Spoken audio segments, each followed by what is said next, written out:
A play was written many years ago in memory of a long-dead Egyptian king. Two young women were chosen to play the leading roles. The play was the whim of an American writer who thought to poke fun at ancient Egyptian superstition. Legend had it that the priests of Egypt cursed their dead king to wander aimlessly through eternity. They did this by forbidding anyone to speak his name. We call out the name, Akhenaten. That night, both women had eerie dreams about the cursed king, Akhenaten. One, that she was struck across the face. In the morning, she was nearly blind. Coincidence? Or was there another force involved? A curse working its evil way after nearly 4,000 years.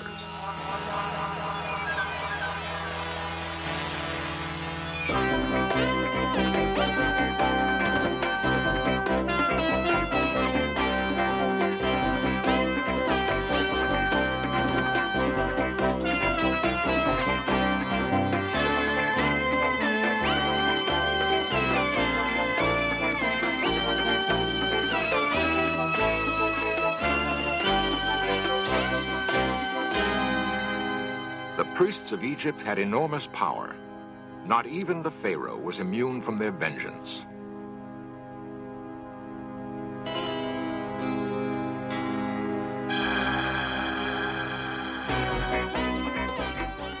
This series presents information based in part on theory and conjecture. The producer's purpose is to suggest some possible explanations, but not necessarily the only ones, to the mysteries we will examine.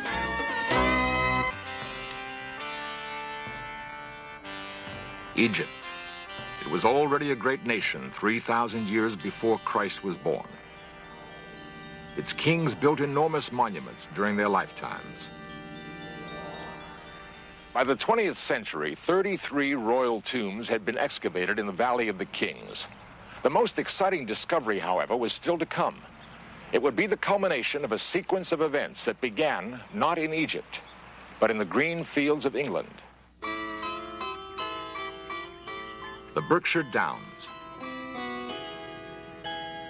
Highclere Castle is the ancestral home of the Earls of Carnarvon. The lord who presided here in the first quarter of this century would help make history. It would cost him dearly, however. The Earl did not leave the comfort of his castle and embark on the adventurer's trail by choice. A curious chain of events compelled him to go to Egypt. The present Lord Carnarvon remembers very well how it began.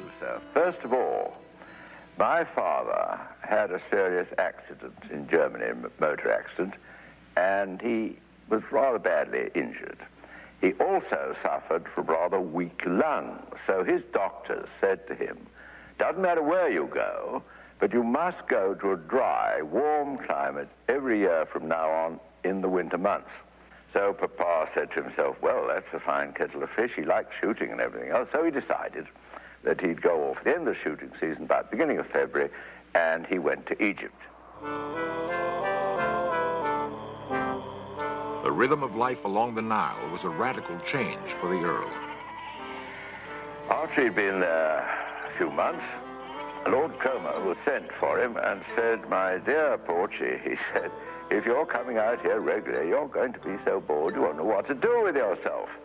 So may I make a suggestion? Yes, indeed, I'd be honored if you'd tell me what to do. Right, he said, why don't you take up as a hobby Egyptology? He said, it's very interesting, and what's more, he said, it happens that at this moment of time I've got the very fellow who will help you best. He happens to be an awfully nice young man called Howard Carter. Howard Carter was an intense, driven man. After 15 years with the British Civil Service in Egypt, he'd been fired for refusing to apologize to a superior. Carter stayed on in Egypt because he had a dream. By the time Lord Carnarvon returned to England, he'd agreed to bankroll that dream. 15 years after the bargain was struck, Carter still labored in the Valley of the Kings. His dream? To find the tomb of King Tutankhamun. Professional archaeologists thought the valley had been picked clean years before. Carter disagreed. The search was exasperating. Carnarvon was threatening to cut the money off when in November 1922, Carter unearthed a staircase. At the bottom, a door with royal seals intact. The door had been sealed more than 3,000 years before. Carter couldn't be sure he'd found Tutankhamun's tomb, but whatever lay behind the door was bound to make his years of toil worthwhile.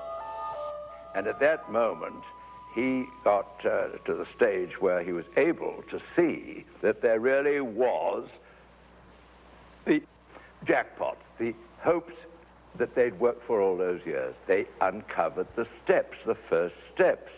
And at that stage, he thought the only thing to do was to quickly cable to my father, tell him to come out, which he did. Carter waited patiently for Carnarvon's arrival. Together, they breached the door.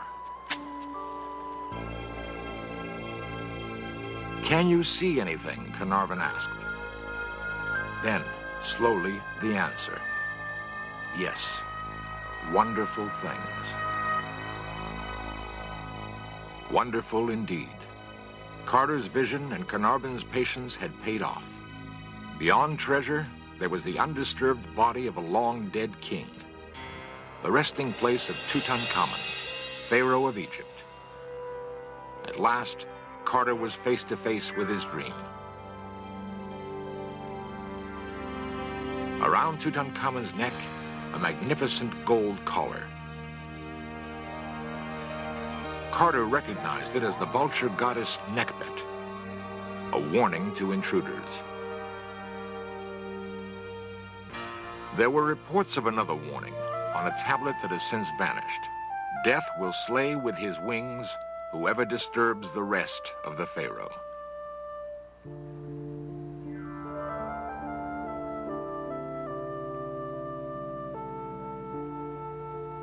There was little time to worry about curses. Ahead lay the enormous task of cataloging the treasure.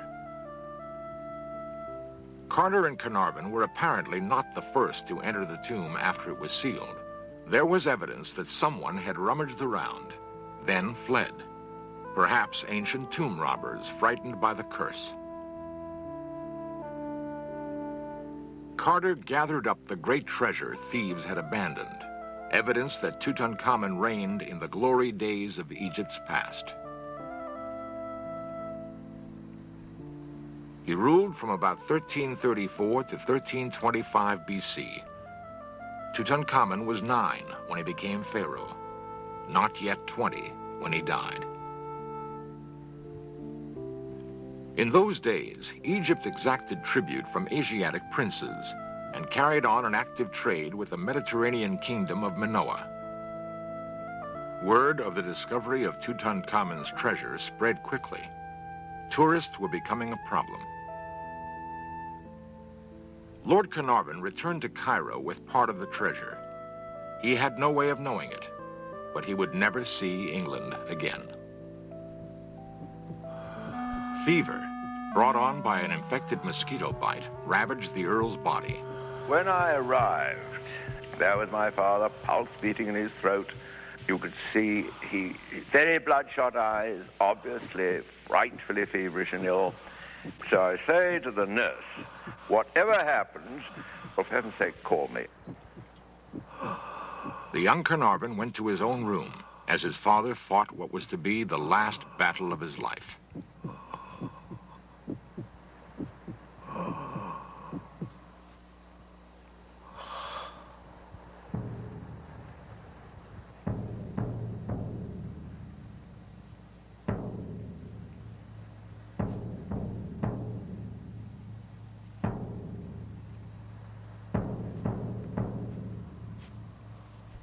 Sure as fate, about 5 to 2, the good lady is shaking me awake, and she said, "Your father's drawn his last breath. Please come quickly."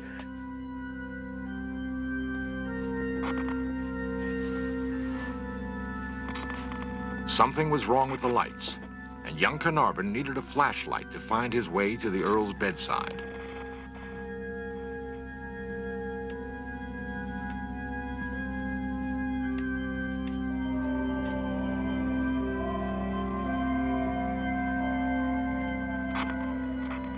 Officially, the cause of Carnarvon's death would be pneumonia. The Egyptian press had another explanation. Your father disturbed the remains of King Tutankhamun.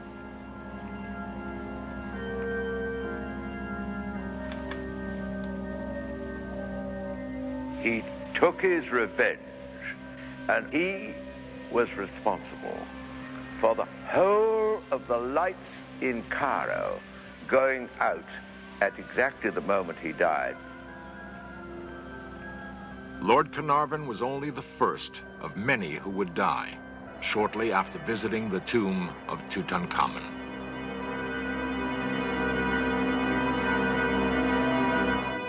The discovery of Tutankhamun's tomb was a great event, but the sudden and mysterious death of Lord Carnarvon had cast a pall on the celebration. Carnarvon's grieving son returned to England, only to find new evidence that his father might have unleashed some malevolent force, which cost him his life. Already, the popular press was proclaiming Lord Carnarvon's death to be the revenge of the mummy. His son took refuge behind the walls of Highclere Castle. The memory of that awful night in Cairo would not so easily be shaken. I had a little fox terrier bitch called Susie. And when I got back, very old-fashioned housekeeper, Mrs. McLean, said to me, "I've something to tell you, my lord, a really extraordinary happening." At 5 minutes to 4, and as you know, Cairo time is 2 hours, so we're 2 hours in front of Cairo, she said, Susie sat up on her hind legs. Her mouth was covered in foam. She let out a howl like a wolf and fell back dead. Something of a panic set in. Collectors rushed to get rid of whatever Egyptian relics they possessed. Howard Carter's assistant, Richard Bethel, died suddenly of a circulatory collapse. Bethel's father, Lord Westbury, committed suicide. The chief Egyptologists at both Paris's Louvre and New York's Metropolitan Museum died shortly after visiting the tomb. American financier Jay Gould took ill and died within days of seeing Tutankhamun's final resting place. To date, 22 deaths have been associated with the curse.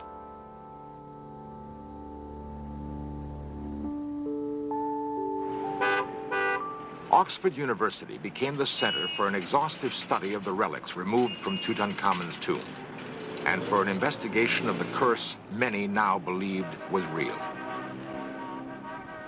Oxford's Ashmolean Museum is still one of the richest repositories of Egyptian antiquities. Historian Henry Lincoln is a frequent visitor. It's very easy with our 20th century skeptical, materialistic minds to dismiss the curse of the pharaohs as absolute rubbish. Well, it is just that, absolute rubbish. Death to anyone who enters this tomb is a pretty fierce curse to somebody with a superstitious mind, but it's just a threat, and a pretty ineffectual one at that. And we all know that the curse of the pharaohs was concocted by the popular press because Lord Carnarvon had sold the rights to the discovery of Tutankhamun's tomb to the Times, and the other papers wanted something sensational to write about. But the Egyptians, a curse wasn't rubbish. Tutankhamun's figured largely in the thinking about the curse. And it was Tutankhamun's father-in-law who, in fact, was cursed to wander in all eternity by the priests of Ammon. The ram's head god, Amun-Ra, was dominant in Egypt before the reign of Akhenaten. Akhenaten introduced the practice of sun worship, symbolized by a new god, Aten. The priests of Amun were stripped of their power. Under this new religion, only the pharaoh could commune directly with Aten. The temples of Amun were defaced, but the priests bided their time. The old religion and the old ways went underground. Egypt's peasants apparently also maintained their loyalty to Amun. Akhenaten died in the 17th year of his reign. his tomb has never been found. Even as the young Tutankhamun was ascending the throne, the priests of Amun moved to regain their power. Akhenaten's name was eradicated from great monuments. His likeness is destroyed. There was an American artist, Joseph Lyndon Smith, working in the tombs, taking copies of the wall paintings at the time that Tutankhamun's tomb was discovered. He felt it would be a good thing to intercede with the gods on behalf of Akhenaten and to lift the curse of Amun-Ra so that the pharaoh was no longer condemned to wander forever in eternity. He was going to do this by putting on a play.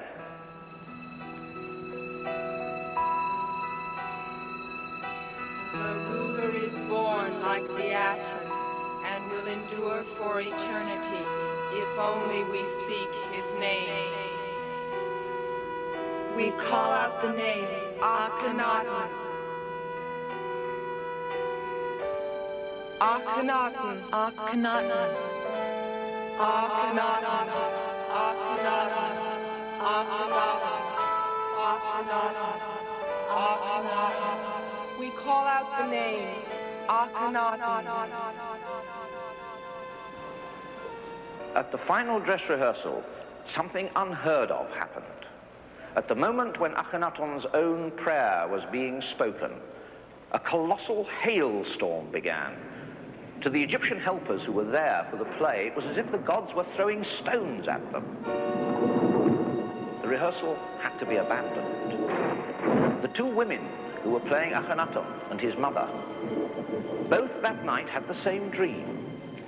Each dreamt that she was standing in a temple dedicated to Amun-Ra, and the statue of the god came to life and struck them. But for each woman there was one small difference in the dream. One of the women was struck across the stomach, and the other across the face.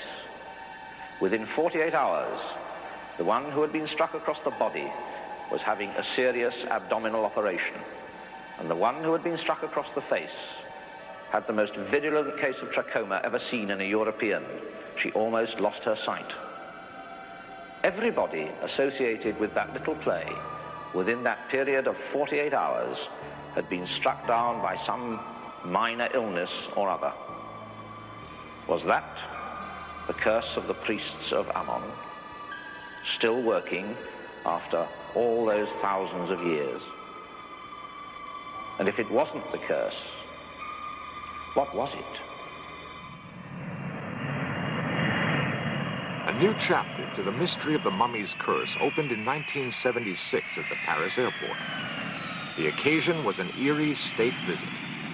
The mummy of King Ramses was arriving with pomp and circumstance due a chief of state.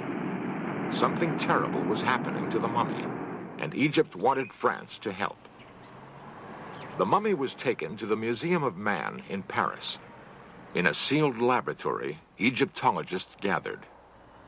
The Ramses mummy was among the most perfectly preserved of all those found in the Valley of the Kings. Now it was beginning to deteriorate rapidly. The Egyptians wanted to know if Ramses could be saved. Tutankhamun's mummy had been ravished by the time of its discovery. Some theorized the priests of Amun deliberately thwarted the embalming procedure. There has been no public announcement to date about what the French experts found when they unwrapped the body of Ramses.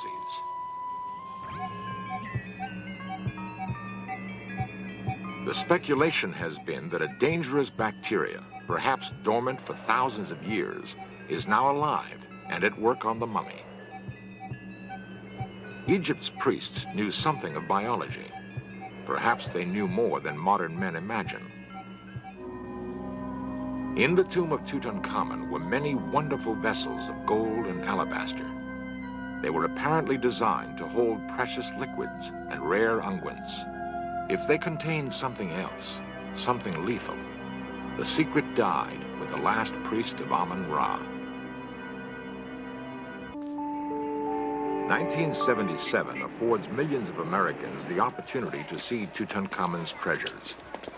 They are on special loan from the Egyptian government and will tour museums in Washington, D.C., Chicago, New Orleans, Los Angeles, Seattle, and New York.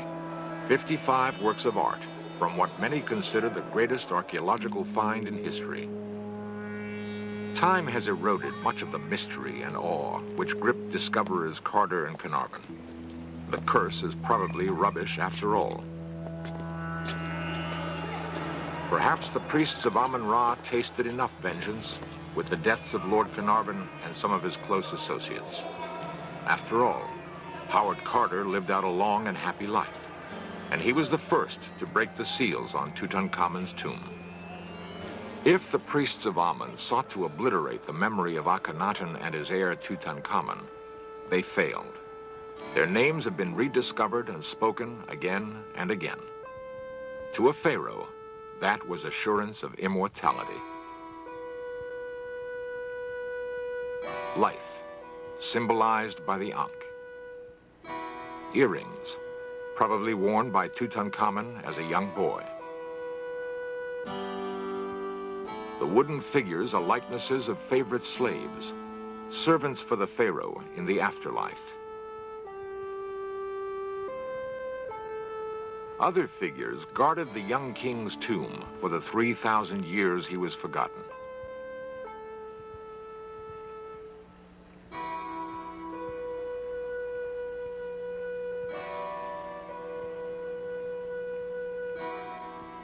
If we believe the curse, we must believe something else. We must believe that in the end, Tutankhamun triumphed over the priests of Amun.